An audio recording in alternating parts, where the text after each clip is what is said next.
This is likely the most bipartisan message I've ever made, so you should not scroll. Republican or Democrat, this is going to affect you.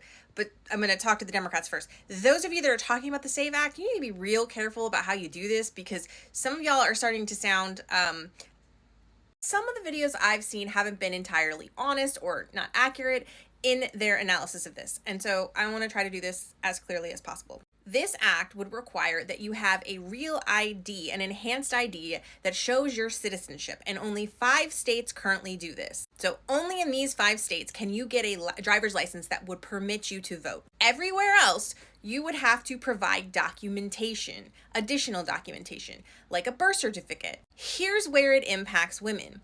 Women oftentimes change their name when they are married, and it's not going to match. Your birth certificate name is not going to match what's on your ID. I'm going through this right now, trying to get birth certificates for my kids. You know how many times I've had to upload documents since I've been married? It's crazy. A passport would exempt you from this. You could use a passport, but the problem is a majority of Americans don't have a passport. Here we come to the reality of this bill.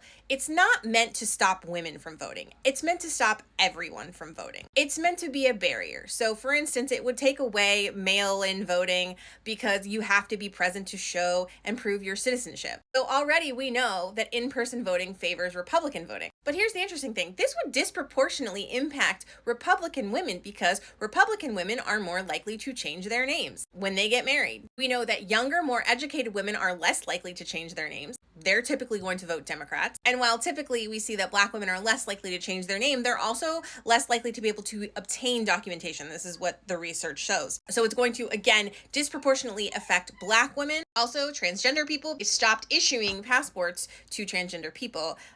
No thanks, Marco Rubio. I don't think it will pass the Senate, but it is worth a call to your senator to tell them you do not support this because it has passed the House. And I think that they would need at least 7 Democrats in order to prevent the filibuster on this vote. So I don't think it's going to come up for a vote. But again, worth calling. But also, let's be not so disingenuous here. This doesn't prevent all women from voting. It's just another barrier, and it disproportionately impacts women. But that also includes Republican women. So this message is also to Republican women. This act would not favor you. It would make it more difficult for your vote to count. But I'm not minimizing the fact that this is absolutely a barrier to voting because Republicans know that the less people that turn out to vote, the more that they are typically favored. Historically, this has always been the way. This is why they gerrymander districts. This is why they put up voter suppression laws. All of this because they know in a very targeted way that if they can suppress voter turnout, then they are more likely to win.